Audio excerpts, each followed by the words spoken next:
నమస్తే అండి, నా పేరు జానకి. నేను ఎంపీపీఎస్ కొత్త కాలేజ్ స్కూల్లో టీచర్గా ఎస్జిటిగా వర్క్ చేస్తున్నాను. ఈరోజు తెలుగు లెసన్ చెప్తున్నాను పిల్లలకి. మొన్న మనం స్కూల్ ఉందా? దేనికి లేదు? ఉగాది పండుగ తర్వాత రంజాన్ పండుగ. ఈ పండుగలు కాకుండా ఇంకేమైనా పండుగలు ఉన్నాయి చేసుకునేవి మనం? ఉగాది పండుగ, రంజాన్ పండుగ చేసుకున్నాం కదా. ఈ పండుగలు కాకుండా ఇంకేమైనా పండుగలు ఉన్నాయి చేసుకున్నాం? ఈ మామూలు పండుగలు చేసుకుంటాం. మరి మనం ఇవి కాకుండా వేరే విధంగా చేసుకున్న పండుగలు కదా. ఇంకేం పండుగ చేసుకుంటారు మీరు? ఇండిపెండెన్స్ డే చేసుకుంటారు. ఇంకా చిల్డ్రన్స్ డే చేసుకుంటారు. ఇంకా టీచర్స్ డే చేసుకుంటారు. రిపబ్లిక్ డే,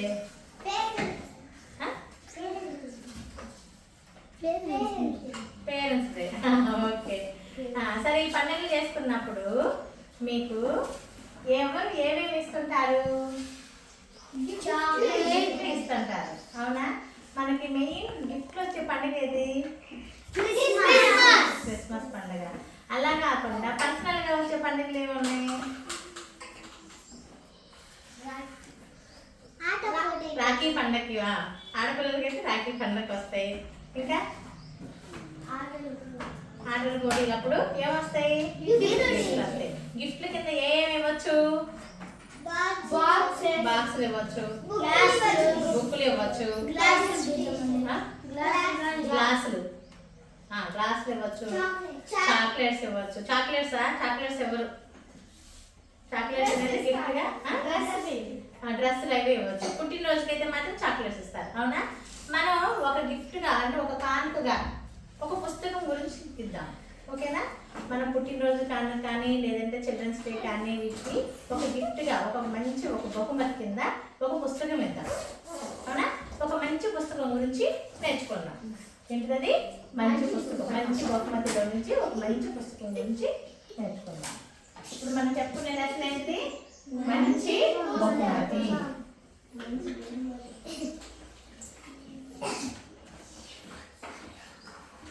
మంచి బహుమతి. ఈ లెసన్ ఉంది కదా 5th క్లాస్ వాళ్ళకి. ఇందులో వాళ్ళ మామయ్య అనే అల్లుడు ఇద్దరు మాట్లాడుకుంటూ ఉంటారు. 5th క్లాసు మంచి బహుమతి పుస్తకంలో. ఎవరిది?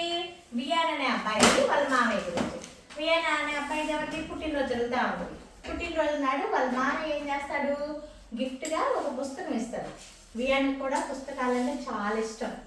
మామయ్య, నాకు ఇష్టమైన పుస్తకం ఇచ్చావు, చాలా సంతోషం అని అంటే, ఏరా నీకు ఎందుకంత పుస్తకాలంటే ఇష్టం అని అంటే, బుక్స్ అంటే నాకు చాలా ఇష్టం. ఎందుకంటే అవి హాయిని ఇస్తాయి. ఒకరు మనతో మాట్లాడుతున్నట్లే ఉంటుంది. వేరే వాళ్ళు మనం బుక్ చదువుతున్నాం అనుకోండి, మనతో మాట్లాడుతున్నట్లే ఉంటుందా? ఆల్రెడీ మీకు లెసన్ చెప్పినప్పుడు కూడా పర్సనల్గా కూర్చోబెట్టి చదివించాను. ఒక వ్యక్తి మనతో మాట్లాడుతున్నట్లే అనిపిస్తుంది, అవునా? ఒకవేళ కోపం ఉందనుకో, కోపంతో ఉన్న పదాలు ఉన్నాయి అనుకోండి, కోపంగా ఉన్నట్టు ఉంటాయి. లేదా సంతోషంగా ఉందనుకోండి, హాస్యాస్పదం, అట్లాగా నవ్వుతూ ఉన్నట్టు ఉంటూ ఉంటుంది. ఇలాగ మనకి పుస్తకాలు చదువుతుంటే ఒకరి గురించి తెలుస్తుంది, ఒక వ్యక్తి గురించి తెలుస్తుంది, లేదంటే ఒక సంస్థ గురించి తెలుస్తుంది, లేదంటే పిల్లల గురించి తెలుస్తుంది, ఎలా ఉంటారు పిల్లలు ఏంటనేది, లేదంటే పెద్దవాళ్ళు ఎలా ఉంటారు, జానపదం ఎలా ఉంటుంది, పల్లెటూరులు ఎలా ఉంటాయి అనేది అన్నీ కూడా మనకి పుస్తక రూపంలో మనకి ప్రతి ఒక్కళ్ళు కూడా అందించడం ఈజీ అవుతుంది. అన్ని విషయాలు కూడా మనం తెలుసుకుంటాం. అయితే ఈ పుస్తకం, మంచి బహుమతి కింద మనకి లెసన్లో ఏమి ఇచ్చారంటే, గాంధీజీ గురించి ఇచ్చారు, తర్వాత భగత్ సింగ్ గారి గురించి ఇచ్చారు, తర్వాత బిఆర్ అంబేద్కర్ గారి గురించి ఇచ్చారు, నెక్స్ట్ ఇంకేమి ఇచ్చారు? సరోజినీ నాయుడు గురించి, అబ్దుల్ కలాం గురించి ఇచ్చారు. అయితే ఈ మహాత్మా గాంధీ ఏమన్నారు? పుస్తకాలు చదువుతుంటే బోల్డెడ్ విషయాలు తెలుస్తాయి. ఆయన ఎక్కువ పుస్తక పఠనానికే సమయం వెచ్చించేవాళ్ళంట. పుస్తకం చదవడానికే ఎక్కువ సమయం. మనం ఏం చేస్తున్నాం? సెల్లు చూడడానికి ఎక్కువ సమయం అవుతున్నాం, అవునా? పిల్లలు కానీ పెద్దలు కానీ ప్రతి ఒక్కరు కూడా ఈరోజు ఎవరు చూస్తున్నారు? Cell.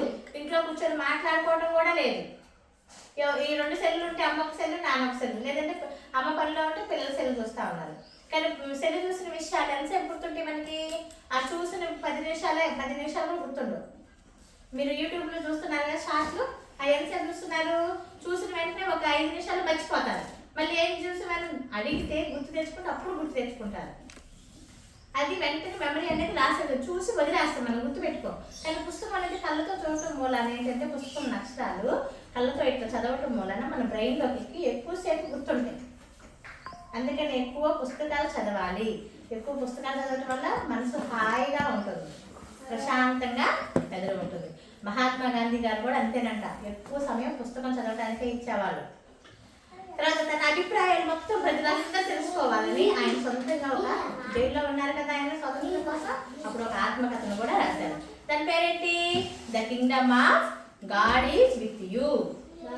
The Kingdom of God is with in you అనే పుస్తకం. అంటే మనతోనే గాడు ఉన్నాడని చెప్పేది గురించి తన సొంత అభిప్రాయాలు, తన స్వాతంత్రోద్యమంలో పాల్గొనే తన జీవితంలో జరిగిన విషయాలన్నీ అన్నీ కూడా దాంట్లో వివరించడం జరిగింది. తర్వాత భగత్ సింగ్ గారు, భగత్ సింగ్ చూశారు కదా. ఈ భగత్ సింగ్ గారు ఏం చేశారు? ఉరి తీసే ముందు, ఇతను స్వాతంత్రోద్యమ నాయకుడు కదా, కొంచెం ఆవేశం ఎక్కువగా ఉంటుంది. ఆయన ఉరి తీసే ముందు ఎవరైనా ఏం కావాలంటారు? తినాలనో లేదా పేరెంట్స్ చూడాలనో అంటారు. 21 సంవత్సరాలు 21 years అప్పుడు ఆయన ఉరి తీశారు. ఆ ఉరి తీసేటప్పుడు ఏమన్నారు? నాకు ఒక పుస్తకం చదవాలని కోరుకుంది, కొంత సమయం ఇవ్వని అడిగారు. ఆ పుస్తకం ఏంటి? రాజ్యం విప్లవం అనే పుస్తకం చదివిన తర్వాత ఆయన్ని ఉరియటం జరిగింది. ఆ తర్వాత అంబేద్కర్ గారు అసలు చనిపోయే వరకు పుస్తకాలు చదువుతూనే ఉన్నారంట. పాపం అంబేద్కర్ గారు స్కూల్ చదువుకోవడానికి చాలా ఇబ్బంది పడ్డారు. స్కూల్లో కూడా రాణించేవాళ్ళు. టీవీ సీరియల్లో కూడా ఇంతకుముందు అంబేద్కర్ గురించి ఒకటి వచ్చేది, బాల అంబేద్కర్ ఏదో పేరుతోటి టీవీ సీరియల్ వచ్చేది. సరే, మీరు టీవీ సీరియల్ చూసే అంత లేదు కాబట్టి మామూలు చెప్తున్నాను. అతను తక్కువ కులంలో పుట్టాడని చెప్పేసి అతను రాణించేవాళ్ళు కాదు, మంచిని తాగించేవాళ్ళు కాదు. కానీ అన్ని పరిస్థితులకు ఎదురెళ్ళి చదువుకొని లాయర్ అయ్యాడు. లాయర్ అయిన తర్వాత మన రాజ్యాంగాన్ని, మన భారతదేశానికి రాజ్యాంగ కమిటీ తయారు చేసి రాజ్యాంగానికి అధ్యక్షుడై రాజ్యాంగం రచించారు. ఆయన చనిపోయేంత వరకు పుస్తకాలు చదువుతూనే ఉన్నారు. 32 పుస్తకాలు రచించారంట. సొంతంగా ఎన్ని పుస్తకాలు రాశారు? 32 పుస్తకాలు రాశారు. అయితే ఎన్ని డిగ్రీలు పొందారంట? 23 డిగ్రీలు పొందారు.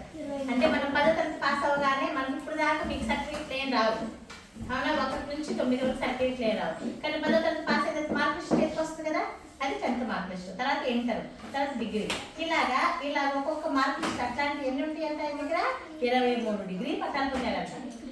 23 సబ్జెక్టులలో డిగ్రీ సాధించి అట్లాంటి మార్క్ లిస్ట్ 23 ఉన్నాయంట. మీకు మనకు వచ్చేవాళ్ళు ప్రోగ్రెస్ సాధిస్తాం కదా, ఇది ఏ క్లాస్ ఆ క్లాస్ కదా. అలాగే ఆయన ఒక్కొక్క కోర్సు చదివి 32 డిగ్రీ పట్టాలు పొందారంట. 23. నెక్స్ట్ అందరికన్నా గ్రంథాలయంలోకి వెళ్ళి పుస్తకాలు తెచ్చుకునే వాళ్ళంట, ముందు వెళ్తారంట. ఆ తర్వాత చివరికి వచ్చేస్తారంట. చదవటానికి లైబ్రరీకి ముందు వెళ్ళి తర్వాత చివరిలో వచ్చేవాడంట. అయితే ఆయన స్కూల్లో కూడా గ్రంథాలయం ఉందంట. అయితే మా పుస్తకాలు కూడా మేము చెప్తామని చెప్పేసి ఆ అబ్బాయి చెప్తున్నాడు. మా స్కూల్లో కూడా మామయ్య ఎన్ని మాట్లాడుతున్నా, మా స్కూల్లో మామయ్య గ్రంథాలయం లైబ్రరీ ఉంది, మేము కూడా మా ఫ్రెండ్స్తో అలా వెళ్తాం, మాకు ఇష్టం అని చెప్పేసి చెప్పాడు. తర్వాత సరోజినీ నాయుడు గురించి చెప్పాడు మామయ్య. ఏమని? తనకి ఏదైనా డౌట్ వస్తే ఇంట్లో వాళ్ళని అడిగి తెలుసుకునేదాకా నిద్రపోతాడు సరోజినీ నాయుడు గారు. ఆమెకి అంత ఇష్టం అంట పుస్తకాలు చదవడం. పుస్తకం చదువుతున్నప్పుడు ఏదైనా డౌట్ వస్తే వెంటనే వెళ్ళి ఆ డౌట్ క్లారిఫై చేసుకునేదాకా ఉండేవాళ్ళు. నెక్స్ట్ అబ్దుల్ కలాం గారు మనకు తెలుసా? ఈయన మనకి రాష్ట్రపతిగా పనిచేశారు. ఈయన ఏమన్నారంటే పుస్తకాలు మన శాశ్వత స్నేహితులు. ఎవరైనా ఫ్రెండ్స్ కొంతకాలం ఉంటారు, వెళ్ళిపోతుంటారు. ఆడపిల్లలకైతే మరి చదువులో మరీ ఎక్కువసేపు కూడా ఉండరు. పెళ్ళిళ్ళు అవగానే ఎవరిదారో వెళ్ళిపోతూ ఉంటారు. మోపిల్లన్నా కొంచెం ఆ ఊర్లో ఉంటారు కాబట్టి ఫ్రెండ్స్ ఉంటారు. కానీ మోపిల్లలు ఆడపిల్లలు వేరే ఊర్లో వేస్తుంటారు కదా పెళ్లి చేసి, సో అట్లాగా ఫ్రెండ్స్ అందరూ వెళ్ళిపోతారు. కానీ మనతో పాటు ఎప్పుడు కూడా ఉండేది ఏంటి? పుస్తకాలే మనకు శాశ్వతంగా ఉంటాయి. అందుకే శాశ్వత స్నేహితులు అని చెప్పారు. ఇంకేం చెప్పారు? మంచి పుస్తకమే మంచి స్నేహితుడు. మంచి పుస్తకమే మంచి స్నేహితుడు. మరి మీరు కూడా పుస్తకాలు చదవటం అలవాటు చేసుకోవాలి. ఇది మంచి బహుమతి కింద మంచి పుస్తకం. అయితే ఈ పుస్తకంలో రకాలు ఉన్నాయి, ఇది ఇందులో లేవు, నేను చెప్తున్నాను. ఈ పుస్తకంలో మీరు చదువుకునే పుస్తకాలు ఏంటి? టెక్స్ట్ పుస్తకాలు. ఇవన్నీ ఏంటి? ఇది 5th క్లాస్ది, తర్వాత ఇది వచ్చేసి 4th క్లాస్ టెక్స్ట్ బుక్. ఇలా ఈ పుస్తకాలన్నీ ఉన్నాయి కదా, ఇవేంటి? మీరు చదువుకునే క్లాసుకు సంబంధించిన టెక్స్ట్ పుస్తకాలు. తర్వాత ఇవి చదువుకునే కథల పుస్తకాలు. పుస్తకాలు రకాలు చూడండి, టెక్స్ట్ పుస్తకాలు ఉన్నాయి, తర్వాత కథల పుస్తకాలు ఉన్నాయి. ఇవన్నీ కథల పుస్తకాలేనా? ఇది ఇంగ్లీష్ కథల పుస్తకాలు. తర్వాత తెలుగు కథల పుస్తకాలు ఉన్నాయి కదా మనకి అక్కడ లైబ్రరీలో ఉన్నాయా? మనకి ఒక లైబ్రరీకి రూమ్ లేకపోయినా ఒక షెల్ఫ్ ఉన్నా మనకి లైబ్రరీ ఉన్నట్టే. బుక్స్ ఉన్నాయి కదా లైబ్రరీ బుక్స్ అన్ని, వాటి ద్వారా మీరు ఎన్నో విషయాలు నేర్చుకుంటారు కాబట్టి మనకి లైబ్రరీ చిన్న లైబ్రరీ ఉన్నట్లే. ఇవి వచ్చేసి కథల పుస్తకాలు. ఇవేంటి? నోట్ పుస్తకాలు. మీరు రాసుకుంటున్నారా? హోంవర్క్ ఎట్లాంటి వాటిలోనే రాసేది? ఇవేంటి? టీచర్స్ పుస్తకాలు. టీచర్స్ కూడా రాసుకునే పుస్తకాలు ఉంటాయి కదా. తర్వాత మనకి అటెండెన్స్ రిజిస్టర్లు ఉన్నాయి కదా, మరి ఇవి కూడా పుస్తకాలేనా? ఇవి అటెండెన్స్. ఇది ఎవరి అటెండెన్స్?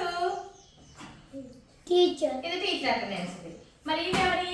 స్టూడెంట్స్. మరి ఇవి కూడా బుక్సే కదా. అంటే పుస్తకాల్లో టెక్స్ట్ పుస్తకాలు ఉన్నాయి, కథల పుస్తకాలు ఉన్నాయి, రిజిస్టర్లు ఉన్నాయి, ఇన్ని రకాల పుస్తకాలు ఉన్నాయి. ఇవే కాకుండా ఎవరికి వాళ్ళు ఏం చేస్తారు? వాళ్ళ ఆత్మకథ రాస్తారు. వాళ్ళ జీవితంలో జరిగిన విశేషాలు నలుగురికి తెలియజెప్పాలన్న ఉద్దేశంతో రాజకీయ నాయకులు కానీ, లేదంటేనేమో స్వాతంత్రోద్యమ నాయకులు కానీ, లేదంటే శాస్త్రవేత్తలు కానీ వాళ్ళ విషయాల గురించి తెలుసుకోవడానికి నలుగురు చెప్పడానికి ఏం చేస్తారు? పుస్తక రూపంలో మనకి వాళ్ళ విలువైన అభిప్రాయాలన్నీ అందించడం జరుగుతుంది. దీని ద్వారా మనం తెలుసుకుంది ఏంటి? ప్రతి ఒక్కళ్ళు కూడా ఏం నేర్చుకోవాలి? పుస్తకం చదవటం నేర్చుకోవాలి. పుస్తకం చదవటం నేర్చుకోవాలి. మరి అలవాటు చేసుకుంటారా?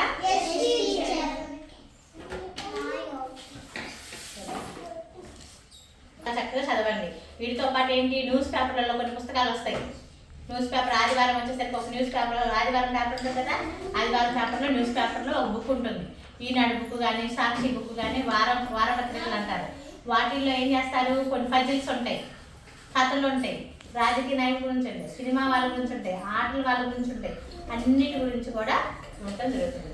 వాటిని కనుక అలవాటు చేసుకుంటే మీకు బాగా టైం పాస్ అవుతుంది. కొంచెం వినోదం వస్తుంది, విజ్ఞానము వస్తుంది. పుస్తకాలు చదవటం ఏమొస్తుంది? విజ్ఞానము, వినోదము, ఉల్లాసము అన్నీ వస్తుంటాయి. అందుకని ఇక్కడ నుంచి మీరు అందరూ కూడా పుస్తకాలను హాబీగా చదవటం హాబీగా అలవాటు చేసుకోవాలి. మీకు ఇంటి దగ్గర కూడా ప్రతిరోజు బుక్ చదవండి అని చెప్తున్నానా? మరి ఎంతమంది చదువుతున్నారు బుక్? ఎంతమంది చదువుతున్నారు? రిషిక ముని తప్ప అందరూ చదువుతున్నారు కదా. కానీ బుక్ చదవటం అలవాటు చేసుకుంటే మీకు మాట్లాడటం ఈజీగా వస్తుంది. ఎవరితో ఎలా మాట్లాడాలి, ఎవరితో ఎలా మెలగాలని వస్తుంది. మీకు ప్రొనౌన్సియేషన్ వస్తుంది. అన్నిట్లో కూడా ఈజీగా కూడా ఉంటుంది. మీరు చదువులో ముందంజలో ఉంటారు. పుస్తకాలను చదవటం బాగా అలవాటు చేసుకుంటే మీరే క్లాస్ ఫస్ట్ వస్తారు. మీరు టెక్స్ట్ బుక్లు చదువుకునే స్థాయి కాబట్టి టెక్స్ట్ బుక్ ఫస్ట్ పేజ్ నుంచి చివరి పేజ్ దాకా లెసన్ మొత్తం చదివితే మీరు ప్రత్యేకంగా క్వశ్చన్లు ప్రిపేర్ అవ్వాల్సిన పని లేదు. ఎగ్జామ్ మొత్తం చక్కగా రాస్తారు. ఆ పాఠం మొత్తం వచ్చేసి ఆటోమేటిక్ 1-2 సార్లు చదివితే. ఇష్టంతో చదవాలి. మా టీచర్ చదవమని తిట్టుకుంటా అన్నాం అనుకో ఏం రాదు. అర్థమైనా?